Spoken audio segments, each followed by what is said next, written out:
Thank you, everyone, for joining us. I'm Catherine Morrison. I'm the Adult Services Manager here at the Scarborough Public Library. And I'm joined tonight by Elsa Rowe, who is our Community Engagement Manager. And she's going to be helping me. She's going to handle the questions tonight. So if you do have any questions, our presenter would like to handle those at the end of his presentation. So if you can chat your questions to Elsa, she's going to relay them to the author at the end of the talk. We begin each program with a reading of our land acknowledgement that was adopted by the Scarborough Library's Board of Trustees in 2021. The Scarborough Public Library acknowledges that it is located in the traditional homeland, past and present, of tribes in the Wabanaki Confederacy. We recognize and honor the current tribes who comprise the Confederacy: the Penobscot, the Passamaquoddy, the Maliseets, and the Micmac, who have stewarded this land throughout the generations. We acknowledge the Owaskoag people who once lived in what is now Scarborough. We respect the traditional values of these tribes and support their efforts for land and water protection and restoration. In offering this land acknowledgement, we affirm Indigenous sovereignty, history, and experiences.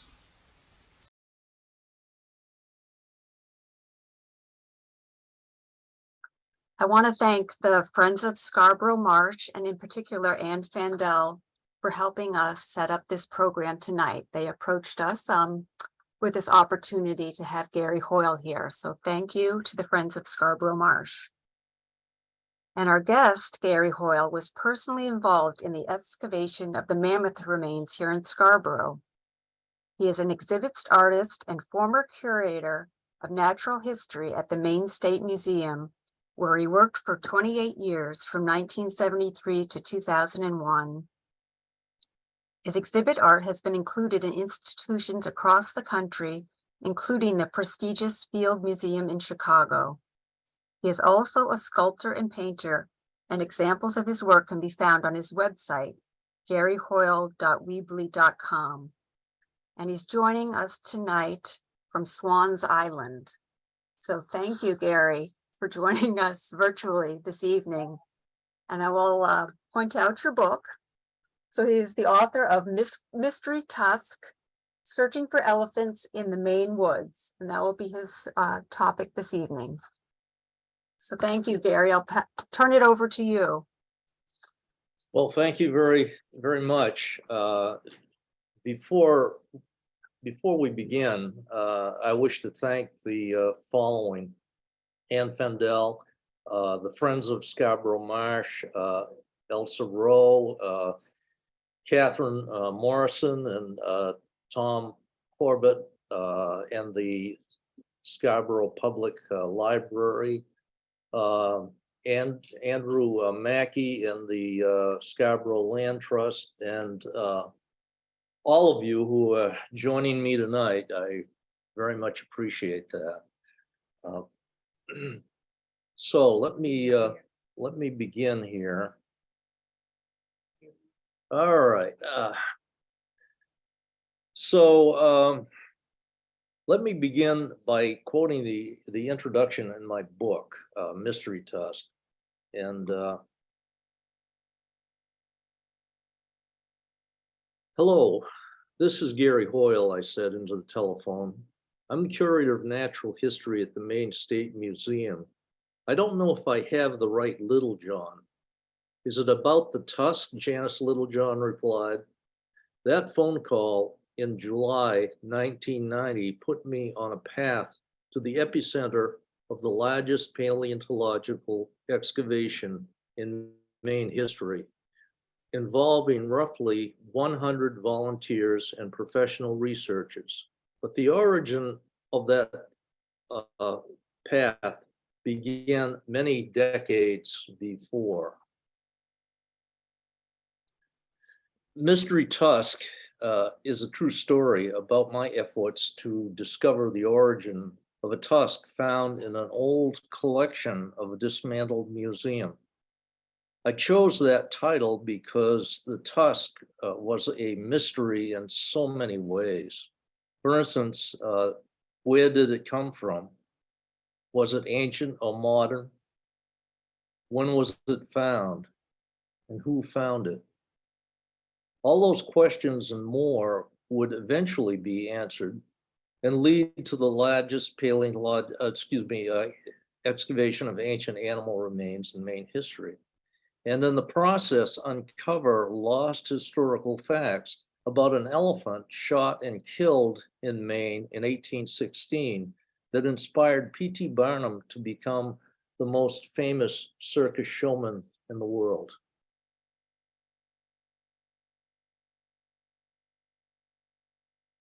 For me, the story began back in 1989 when I was working at the Maine State Museum as an exhibits artist and the curator of natural history. I had just completed this exhibit of edible plants traditionally used by Native Americans for the exhibit hall 12,000 Years in Maine.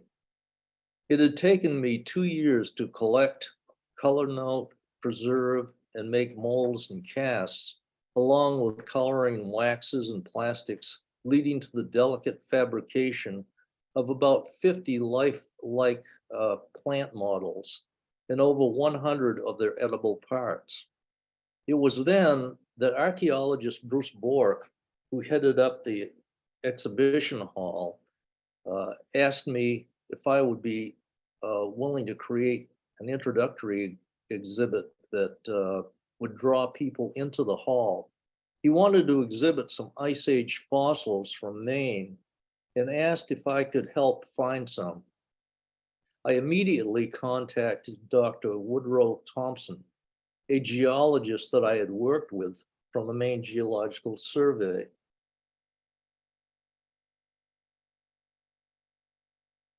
Woody told me about a tusk that was mounted on the wall of Dr. Harold Bourne's office at the University of Maine in Orono. This is that 10-foot tusk, which is now exhibited at the Hudson Museum on the Orono campus. I was told that it might have come from Scarborough, Maine.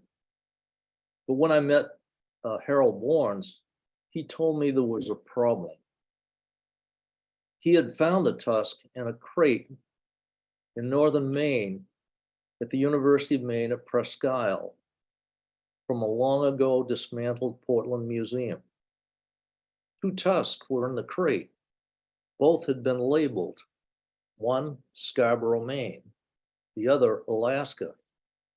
By the time the crate was opened over a decade later, the labels had fallen to the bottom of the crate, so no one seemed to know which tusk was from Scarborough. Never hearing about the discovery, we assumed that it had been found in the 1800s. But we got a surprise. Newspaper reporter and Portland historian Herb Adams, whom we had consulted with, found that the 2 men digging a farm pond in 1959 discovered the tusk. And those 2 men were still alive, William Littlejohn and Leonard Cash. Both still lived just outside of Portland and knew precisely where they had dug up the tusk.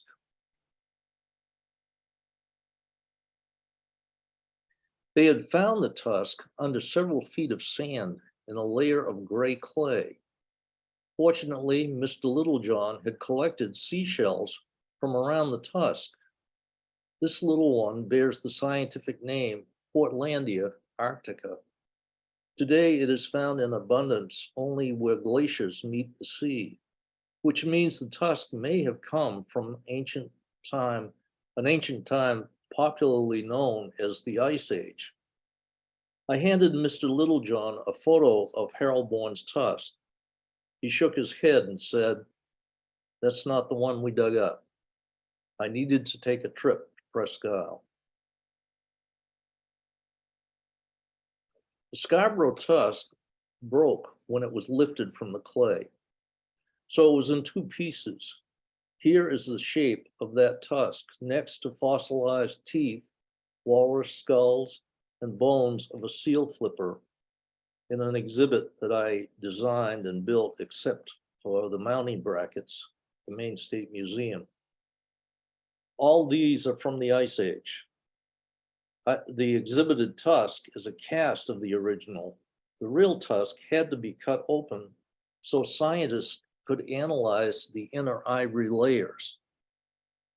When we got the tusk to the museum, ivory chips were falling from its broken end. I sent some of those chips off for radiocarbon dating. And a few weeks later, I had a report that our tusk was between 10,000 and 11,000 radiocarbon years old, which is roughly 12,000 calendar years. It fit in nicely with the title of our exhibit hall, 12,000 Years in Maine, which at that time was thought to be the earliest arrival date for Native Americans in Maine. The size and curvature of the tusk made me think we were dealing with an extinct, distant cousin of the modern day elephants, known as a mastodon. It was about the size of an Asian elephant and was covered with hair. Its skull was elongated and set low, making it look like a slouching elephant.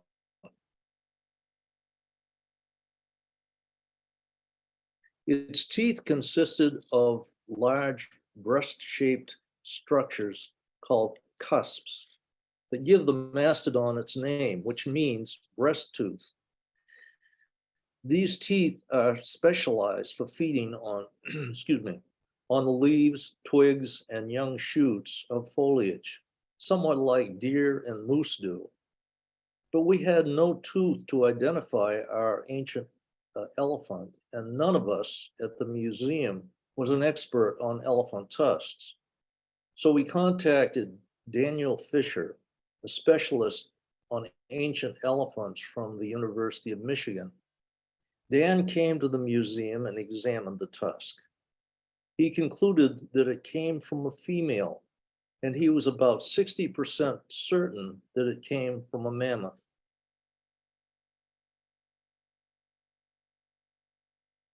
We now had greater confidence that we were dealing with one of the ancient elephants, despite some people insisting that a circus elephant was buried where Mr. Littlejohn told us to dig.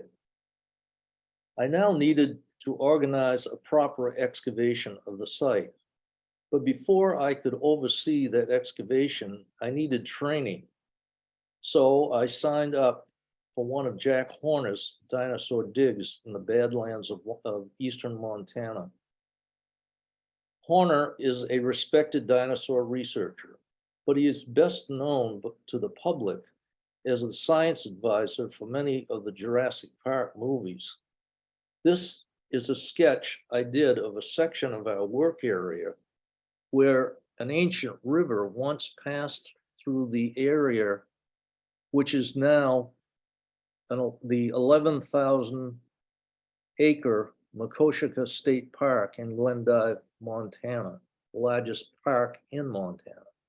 At least the largest state park, I should say that.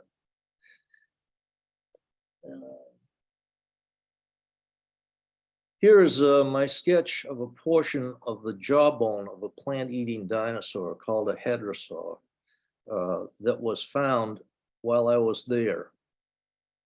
This was the type of remains periodically eroding from the hillsides where we worked. Most of the fossils were exceptionally well preserved.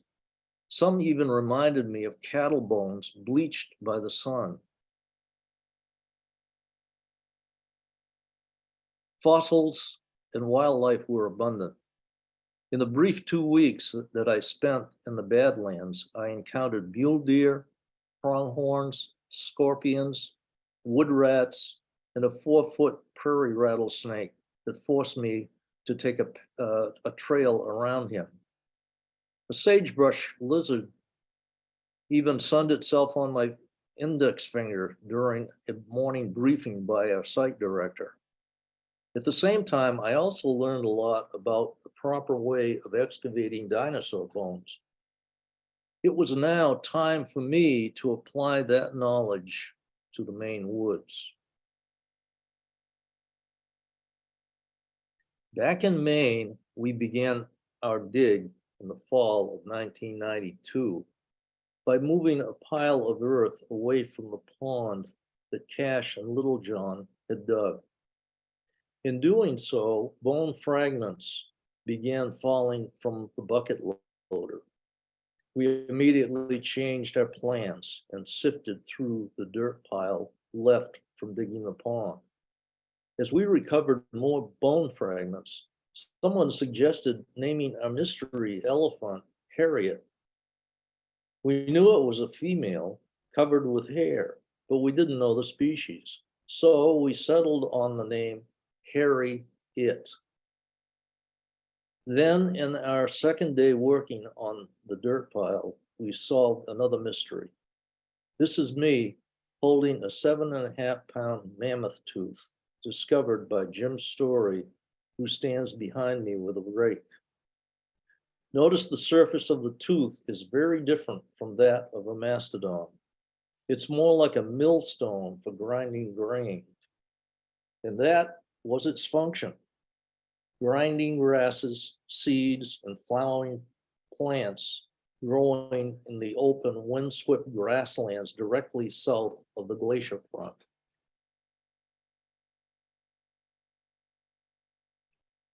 Harriet was indeed a female mammoth with a story to tell locked in her ivory. Here is a mini reconstruction I did of her in her winter coat. The 1992 season had been an amazing success, with 2 teeth and several hundred bone fragments found. We now planned to spend the next summer tenting at the site. At that time, we would dig out the pond bottom and surrounding shoreline by hand in the hopes of finding the rest of the skeletons. So in the summer of 1993, we drained the pond and began shoveling the mucky bottom from floating platforms.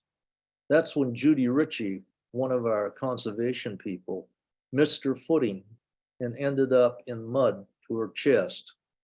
When we pulled her to safety, she declared, "I swam with Harriet." I knew then it was time to change tactics.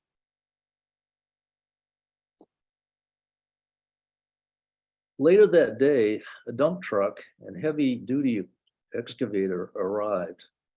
Over the next several weeks, the skilled operator of the power shovel removed 6-inch layers of soil at a time while spotters carefully watched progress from for looking for any bone that might appear.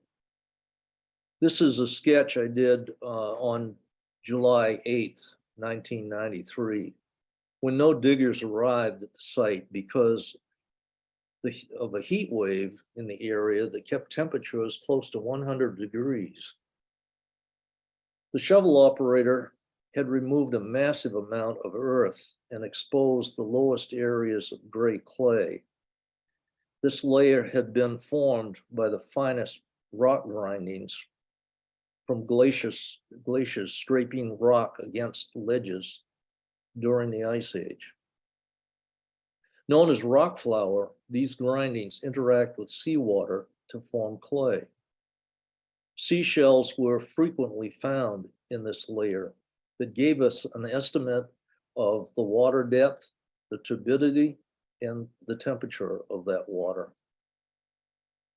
And as you can see by the image here, I have labeled B sand, for instance. The A is the upper layer is the remains of the pile of earth that came out of digging the pond. C is a dense olive sediment which basically was clay that slumped down from another location. And it's also known as an oxidized clay. Gravel is section D on my drawing, and that's that little layer, little dark layer there. And E, the oxidized presumpscite,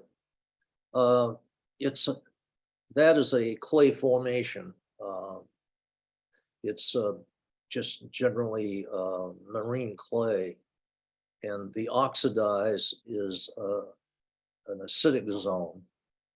The unoxidized is an area that is pristine clay.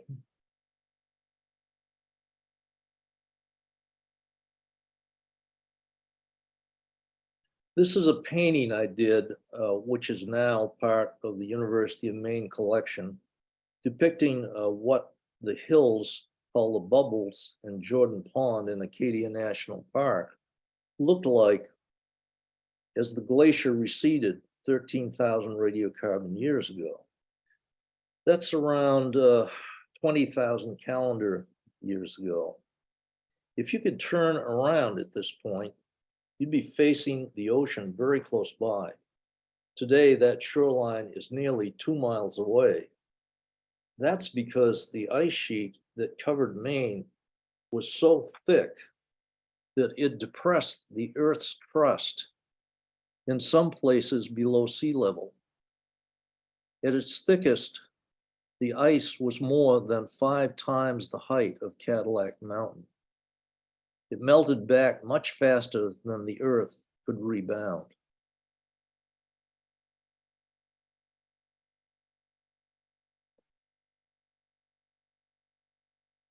Despite the tusk being found in clay, our radiocarbon dates showed that Harriet died in a later time period, about the time when Native Americans may have entered Maine. Those people may have arrived by a coastal route as skilled fishermen.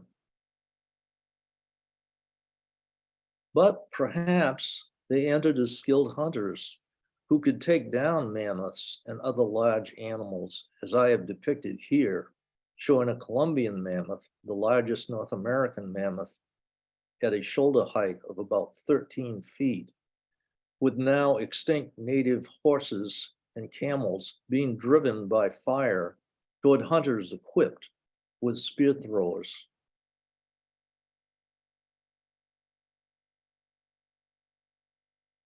We do know that these early inhabitants of Maine actively traded with tribes across America. It is likely that they even traded ivory from the dwindling population of ancient elephants.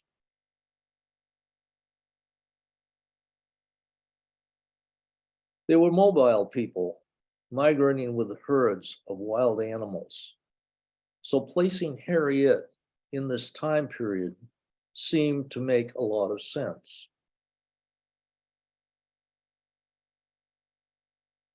But there was another mystery we hadn't solved. Bill Littlejohn had found that tiny clam, Portlandia arctica, in compact sand around the tusk, indicating that the tusk had been deposited with the clay. And in spite of a claim by a geologist who had been to the Scarborough site in 1959, claiming that Harriet had died trapped in the mud of a waterhole, we discovered no evidence of disturbed sediment. So how did our mammoth get into the clay?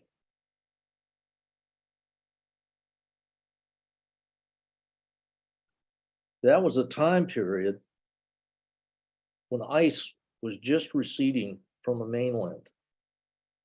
We had avoided the obvious. Littlejohn and Cash had found the tusk so well sealed in clay that only Cash's power shovel could dislodge it, and that caused the tusk to break.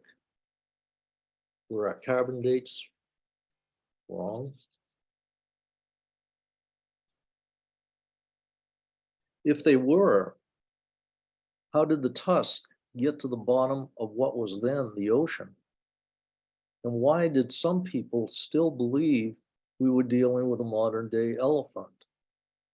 While I was wrestling with those thoughts, I learned something new about Harriet, that it was not the woolly mammoth we thought she was.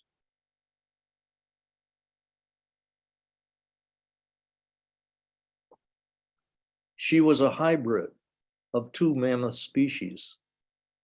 We had many mysteries yet to solve.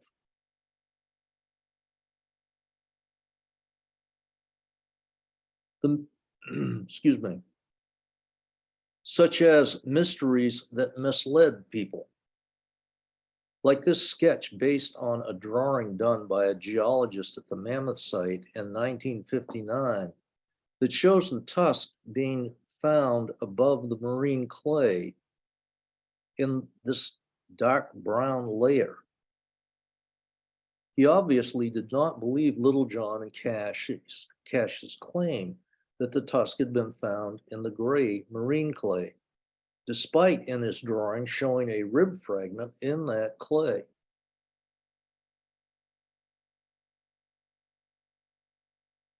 Another mystery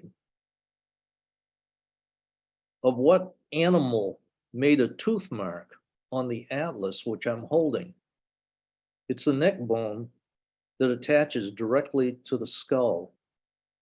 And it happened to be the only whole bone we found at the dig site.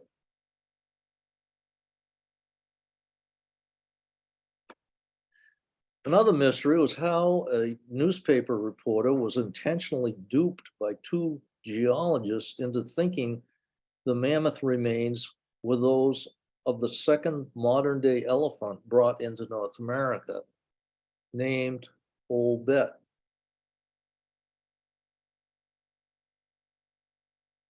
Another mystery was how a massive volcanic eruption in Indonesia that killed an estimated 100,000 people contributed to the death of Old Bet in Maine.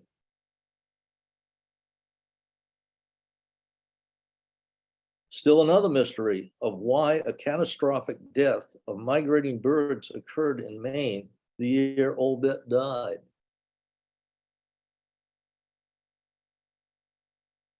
And finally, the mystery of why the owner, profiting from the display of Old Bet, would threaten to kill her. These are all mysteries that are solved in my book, Mystery Tusk. And if you are interested in purchasing that book, please purchase it through your local bookstore. I know you can get it on Amazon, but let's try to keep the money in Maine, please. Thank you. Thank you so much, Gary. There were a couple questions that came in through the chat. So the first one was, how long did it take for you to write your book? I started writing it actually during the pandemic isolation, and I mean I had thought about it for many years, but I kept putting it off. I guess I just was afraid that I didn't have the proper skills to write the book. But just so happens that my next door neighbor is an amazing poet, and he teaches writing for a college in New York. And so I took some workshops from him, and when the pandemic hit, rather than going crazy, I decided that this is a good time to start on that book. And so that's what kept my sanity through it all.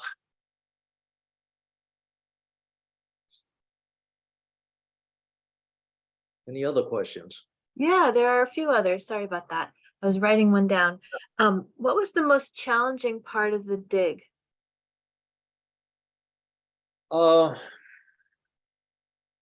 Actually, the most challenging part for me personally wasn't the dig itself. It was making the decision to cut the tusk open. Let me explain. The researcher that I had from Michigan, Dan Fisher,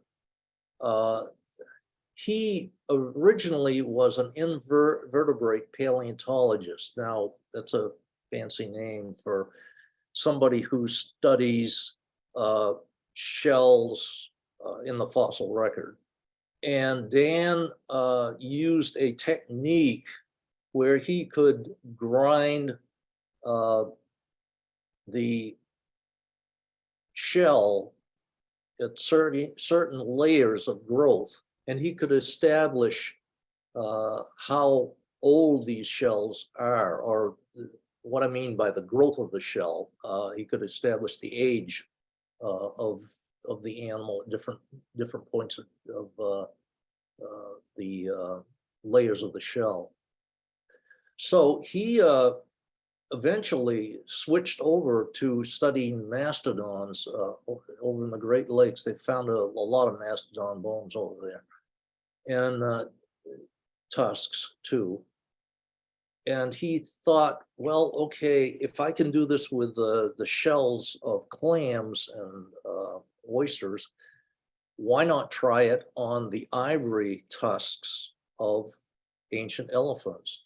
And sure enough, he was able to determine by those ivory layers how old the animal was when it died, the season when it died, by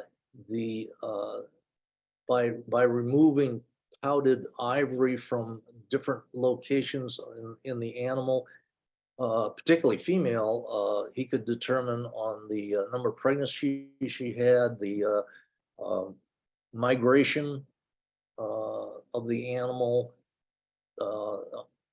certain types of diseases, and other things. So,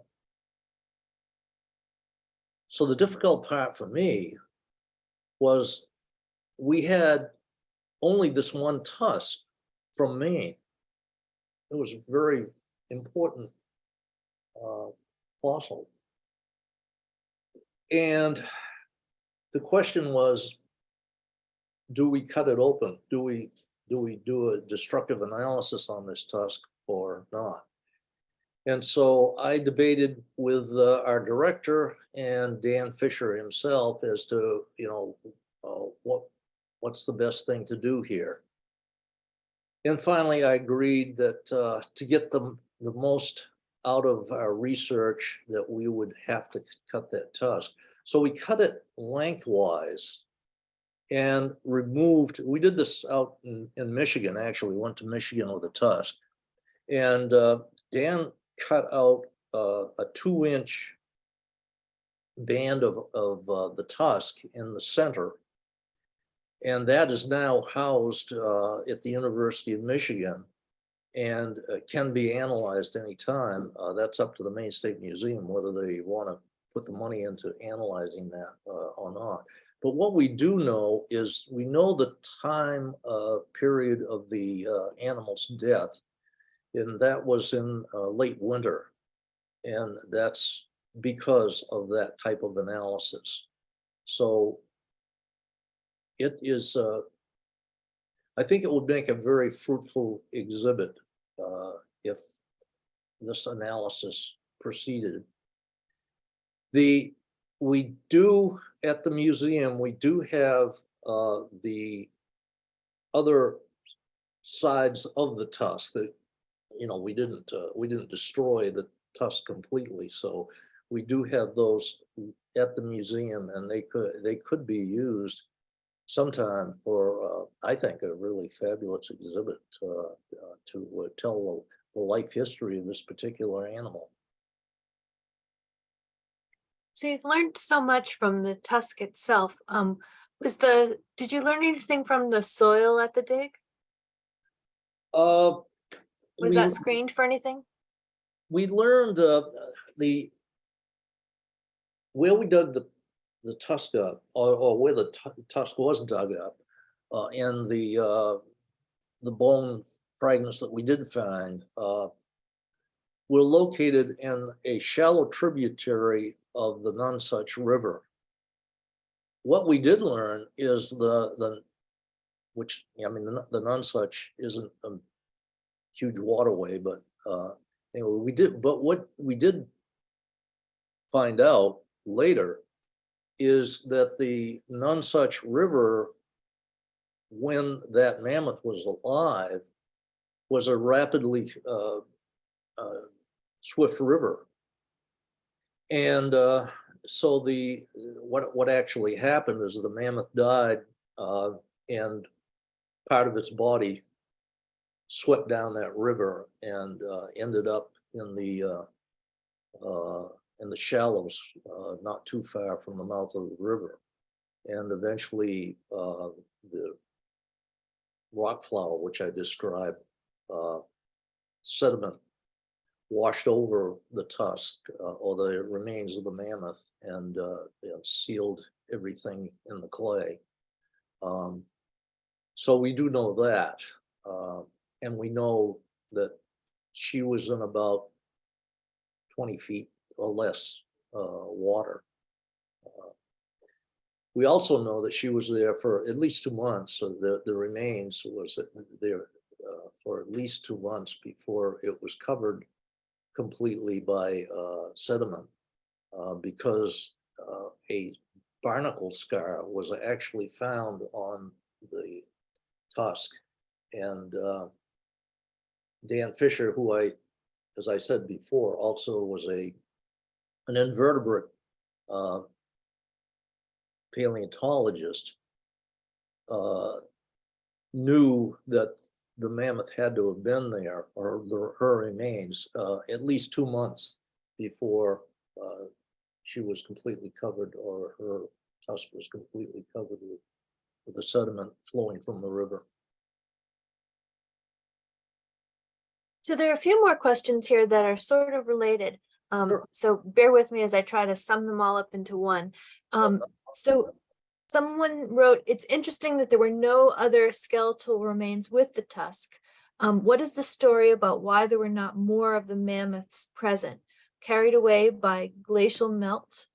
And then sort of related, were they herd mammals? Maybe are there more remains present in a wider area? Was that wider area searched? And have there been any further efforts made recently to find additional fossils in Scarborough? So it's a bit of a long question. Yeah, sure. This was let me put this in perspective. When we got to the pond that was dug, that was 20 by 30 feet. When we got done our excavation, we had a hole that was 60 by 120 feet. And we did not find any bone in the clay. The only bone that we found was in the backfill that came out of digging the pond. So if it wasn't for that tusk, nobody would ever have known that a mammoth was dug up. And this I find strange, is that there were geologists there at the site in 1959.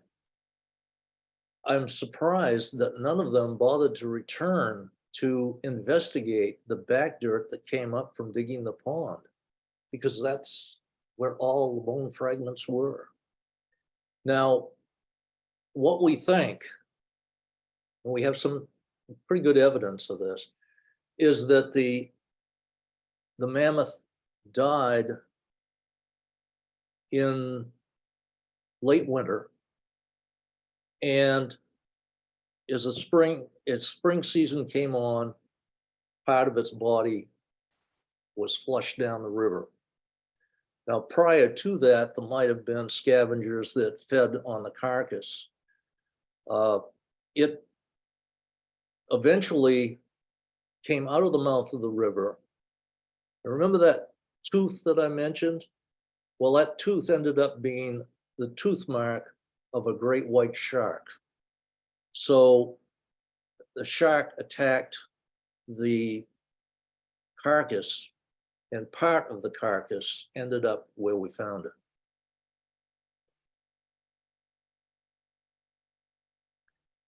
If you want to know about additional finds, as far as I know, there have only been a few teeth from muskox that have been located in Maine. And I don't know exactly where those were found, but no major fossils that I know of, of any size, other than that tusk that was located in '59. I'm sure that there are buried within the clays many more fossils. It's just that it's just one of those things. They were digging a farm pond, they weren't digging for fossils, and that's what they came up with. And I think people, particularly in southern Maine, which has a lot of sandy soil and clay under that, I think there's a pretty good chance that someday somebody's going to find more fossils.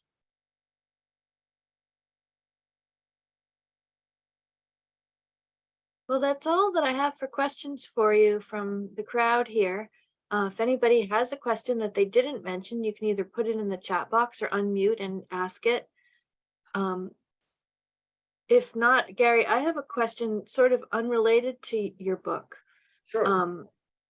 So I'm the more I read about you, the more I'm fascinated by your personal career path. And I was just curious how you got into doing this type of art that you do. I got lucky. I when I was a kid, I really, I don't know, I just fell in love with nature, and I did a lot of drawing. I did some watercolor painting. My dad started to take an interest in doing watercolors, and that, I was encouraged to do that too. And then my grandfather wanted to get some clay for me to sculpt things. I had been using just this little plastic modeling clay, and he got me into using this air dry clay.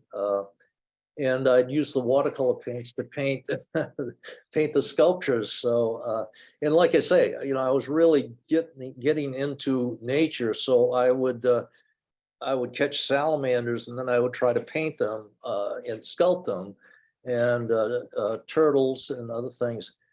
By the time I reached the age of 14, I was doing well. I was doing such a good job that one of the people I knew that was a friend of the family, he was an editor for a state of Maine publication, and he wanted to introduce me to a fellow by the name of Claire Beck.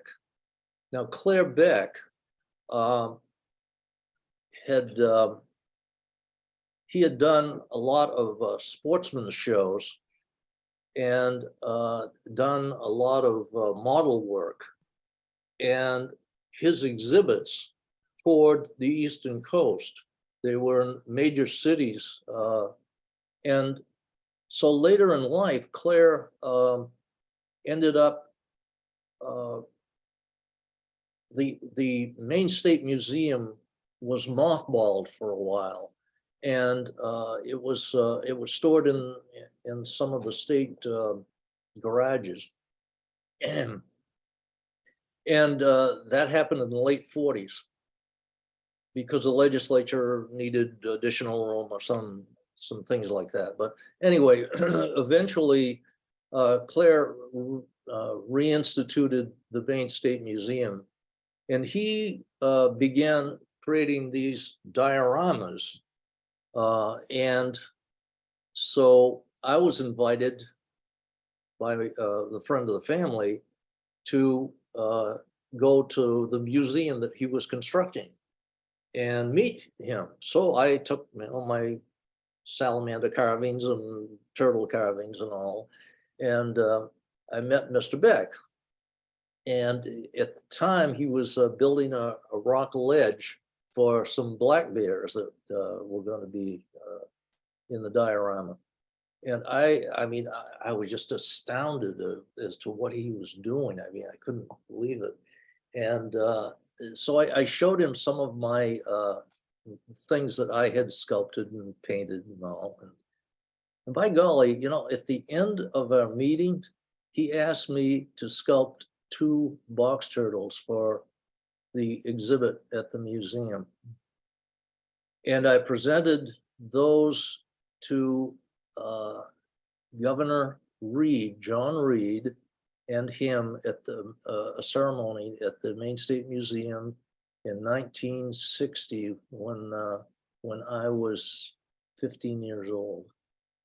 And that cemented my interest in museums. And I eventually came out of the University of Maine, and I had tried to get a job at the museum for,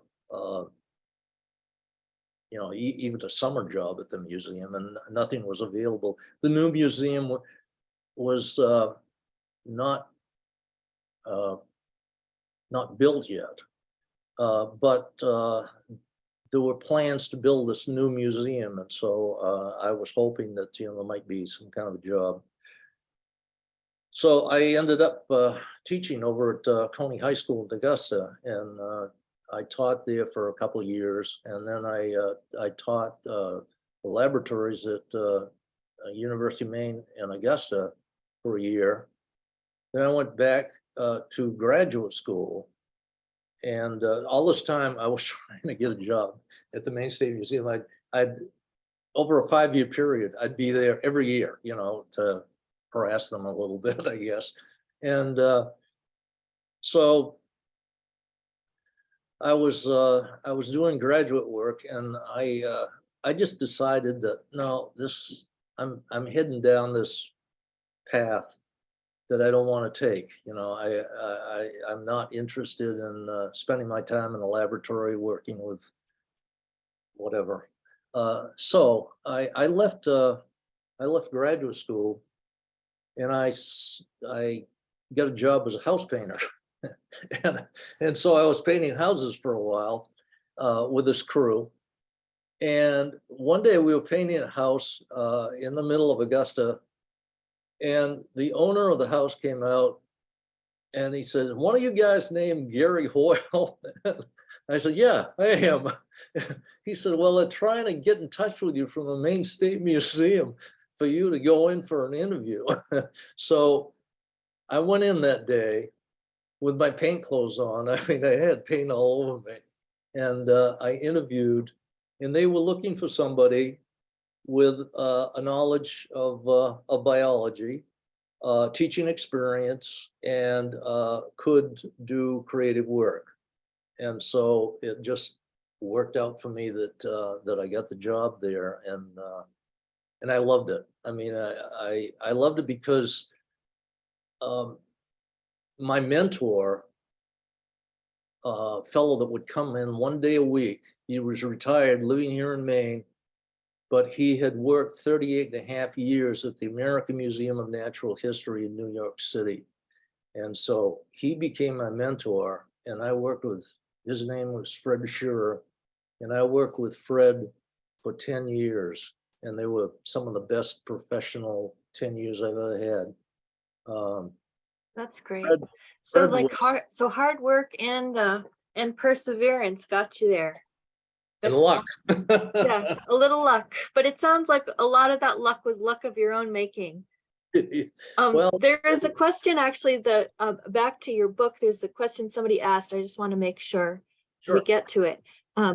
is it possible that ground penetrating radar could be utilized to locate more buried remains?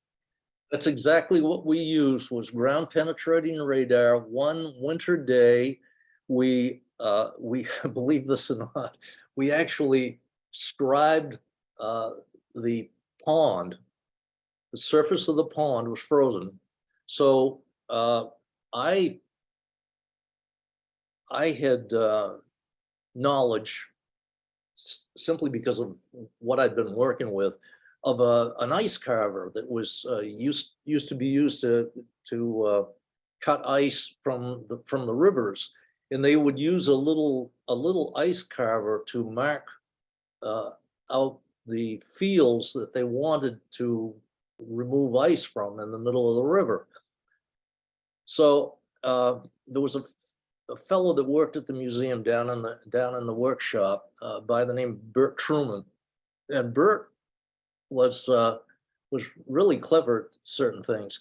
And so I told Bert, I said, geez, could we use a little ice carver to grid a field on the pond down there? And so he thought about it for a while, and about a week later, he came up with this little ice scriber, and so I went down with the assistant archaeologist, Bob Lewis. He and I went down with another fellow by the name of Greg Hart down to the field, down to the pond. And fortunately, we hadn't gotten a lot of snow that year. And the fellow that I showed you in my presentation, who found the mammoth tooth, he lived close by to where the dig site was. And so he found out that we were coming down to grid the field, and he got down there the day before, and he ended up sweeping the whole pond free so that we had this beautiful ice. And then we could grid the field and used a powdered dye so that you could see the grids very nicely. So when the team, this was a team from New Hampshire that had the ground penetrating radar, arrived, they had this beautiful gridded field that they could work with. And we spent the day down there running two carriages across the ice at different frequencies. The problem with ground penetrating radar, it's great on just about every kind of soil except clay. And that is because the clay, well, let me give you an example. Porcelain protectors, when they make, or they used to make anyway, I don't know if they do this now or not, but when they would make electric fences, they would use a porcelain device that would prevent the charge from going to the ground. And the porcelain, of course, is clay. So clay is a very poor conductor of the electricity. So unfortunately, all we would get would be the radar bouncing off the clay.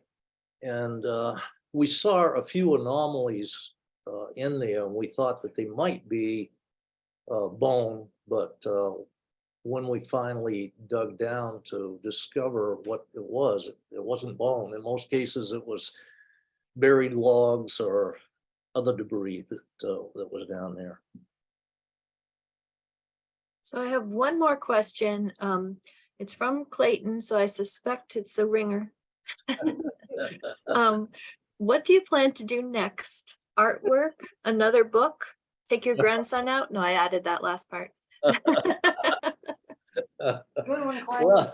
Well, I mean, I do have a book or a manuscript written that actually took me 10 years to write, but that's a fictional piece. But So hopefully I can get that published in this next year. But as you can see behind me, I've got a painting behind me, a 2x4-foot painting that I did, gee, I don't know, 16 years ago, I think it was. And I pulled it out and I hung it up here because this wall is an unfinished wall. So I just set it up there so that it would look good, you know, as a background. But I was looking at it the other day and I was thinking, gee, you know, I really should get back into landscape painting. So that might be my next thing that I do, is just get back and do some serious landscape painting, which I haven't done for a while. Well, your artwork is beautiful. And then a lot of you did most of the illustrations in your book. And there's also some photos in here of you as a young man when you were presenting the turtles to the governor. So people can read about it in the book. Yeah, you know, the funny thing about that too is that when I got my job at the Maine State Museum in the new building, I was asked to go over and clean out one of the exhibits in the old museum. And it just happened to be that those turtles had fallen apart, and those turtles were what I picked up. So it was like going full circle. Well, I really appreciate you joining us to learn more about I've been here quite a few years here at the Scarborough Library, and every once in a while we get a question about the mammoth that was found in Scarborough. So now we have another resource to give people besides some newspaper articles. So that's great. So Yeah. Thank you so much. And also thank you to your wife for helping with the technology there as well. Yeah, well, I have to give her a big thanks myself because I'm all thumbs when it comes to this kind of technology. So I do want to let people know that we hope that you'll go out and buy your own copy, but we do have one copy here at the library. And we have been recording this program, so we will send it out to everyone who registered. And then I know some people couldn't make it, so we're going to send the recording to them as well. So thank you again, everyone, for joining us tonight. And thanks again to Gary. That was a wonderful talk. Thank you. It's wonderful to meet you. Thank you. Thanks, everyone.